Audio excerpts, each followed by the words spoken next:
L'Allegro by John Milton. Hence loathed melancholy of Cerberus, and blackest midnight born, in Stygian cave forlorn, mongst horrid shapes and shrieks and sights unholy, find out some uncouth cell, where brooding darkness spreads his jealous wings, and the night raven sings. There, under ebon shades and low-browed rocks, as ragged as thy locks, in dark Cimmerian desert ever dwell. But come thou, goddess fair and free, in heaven yclept Euphrosyne, and by men heart-easing Mirth, whom lovely Venus at her birth with two sister graces more to ivy-crowned Bacchus bore. Or whether, as some sager sing, the frolic wind that breathes the spring, Zephyr, with Aurora playing, as he met her once a-maying, there on beds of violets blue, and fresh-blown roses washed in dew,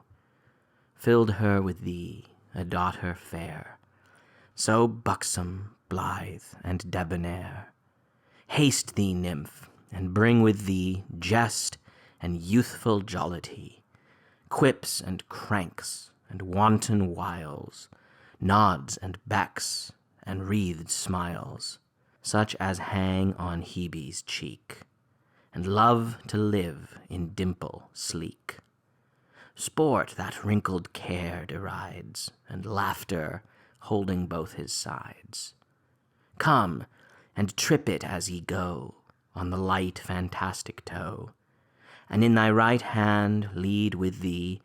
the mountain nymph, sweet Liberty. And if I give thee honor due, Mirth,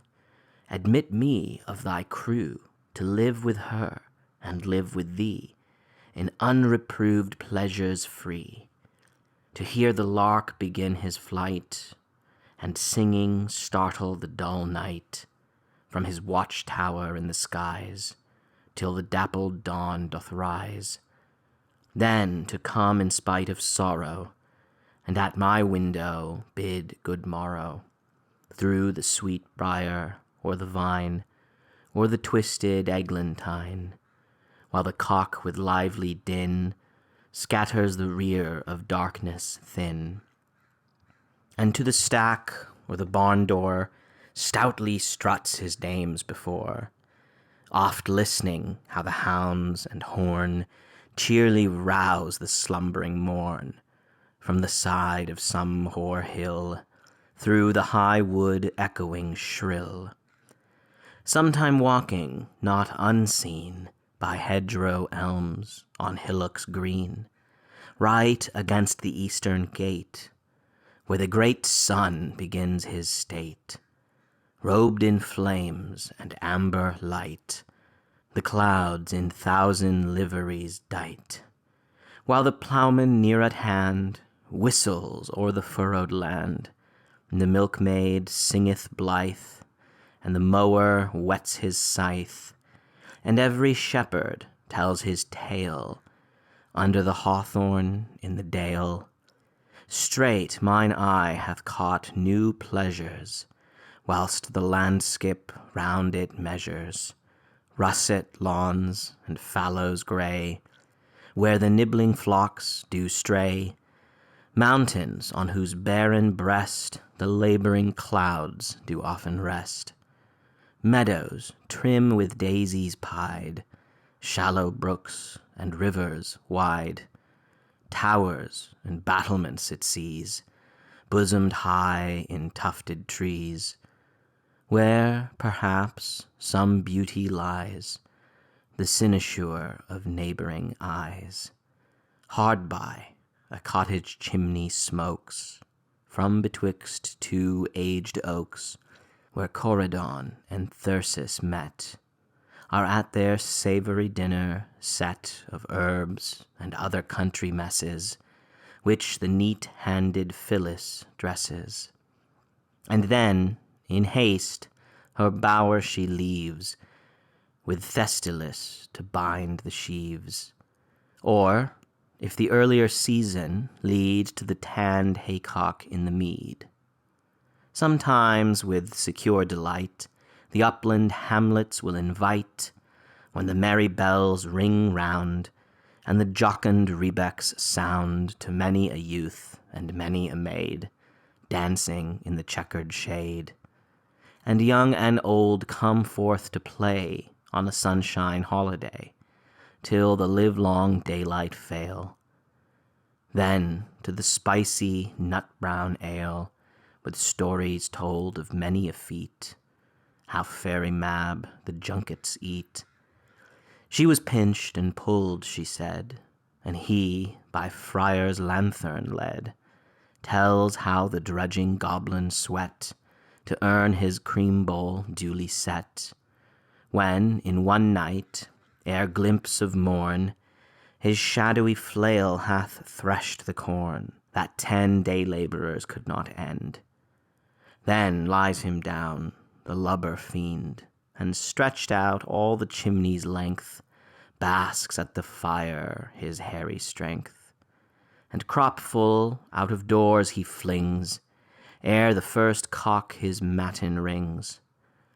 Thus done the tales, to bed they creep, by whispering winds soon lulled asleep. Towered cities please us then, and the busy hum of men, where throngs of knights and barons bold, in weeds of peace high triumphs hold, with store of ladies, whose bright eyes rain influence, and judge the prize of wit or arms, while both contend to win her grace, whom all commend. There let Hymen oft appear, in saffron robe, with taper clear, and pomp and feast and revelry, with masque and antique pageantry, such sights as youthful poets dream on summer eves by haunted stream. Then to the well-trod stage anon, if Johnson's learned sock be on, or sweetest Shakespeare, fancy's child, warble his native wood notes wild. And ever, against eating cares, lap me in soft Lydian airs, married to immortal verse, such as the meeting soul may pierce, in notes with many a winding bout of linked sweetness long drawn out,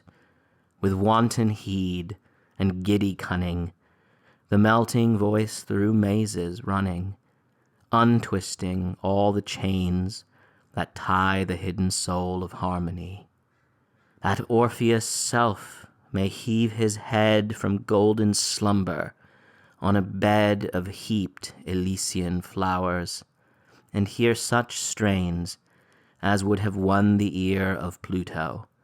to have quite set free his half-regained Eurydice. These delights, if thou canst give, Mirth, with thee I mean to live.